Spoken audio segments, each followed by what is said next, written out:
puedes usar el coche, que dice, vamos bien,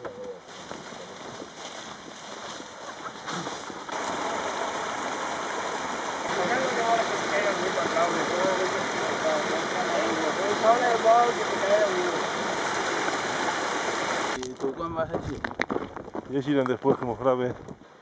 Está curioso, Tostades, però totalment. Tostades, ahora vas a abrir un nombre. No te creas tú que tiene. Sí que està solta, no? Era calor y allí donde hicimos la excursión era del frío, del hielo. Home, Qué enormes que son, ¿eh? 3 alturas tenían. Tío, la ermita sí que es grande, tío.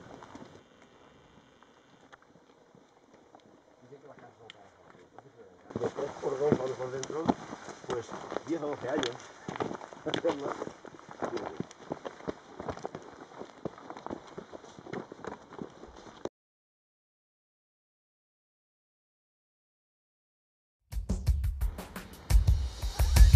В этом асфальте черные дыры,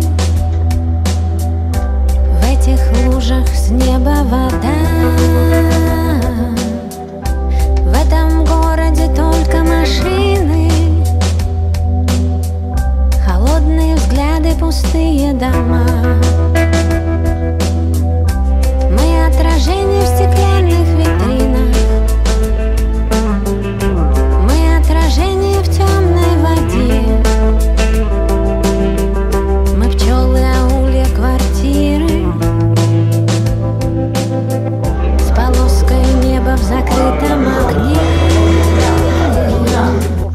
Этот город чья-то судьба.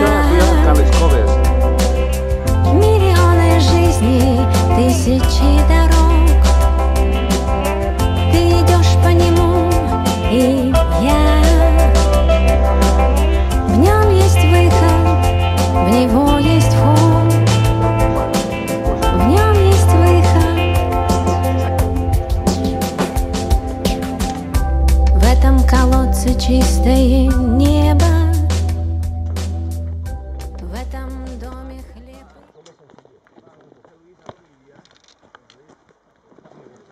Eso de que la planchita y tal, Sí, eso, es una tontería. y Eso es un detalle, como, eso es un puntazo y lo pides en otro sitio, además que te lo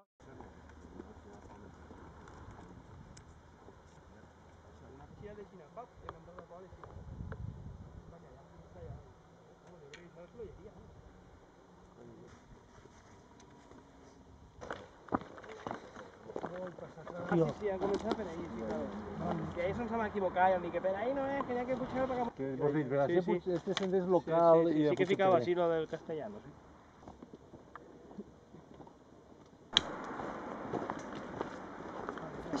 Sí, ahora ves la cámara, ahora la ves la cámara. Sí, ara seria В этом доме хлеб и вино. Ara ja no pots tornar enrere, primo. В этом месте встречаются ветры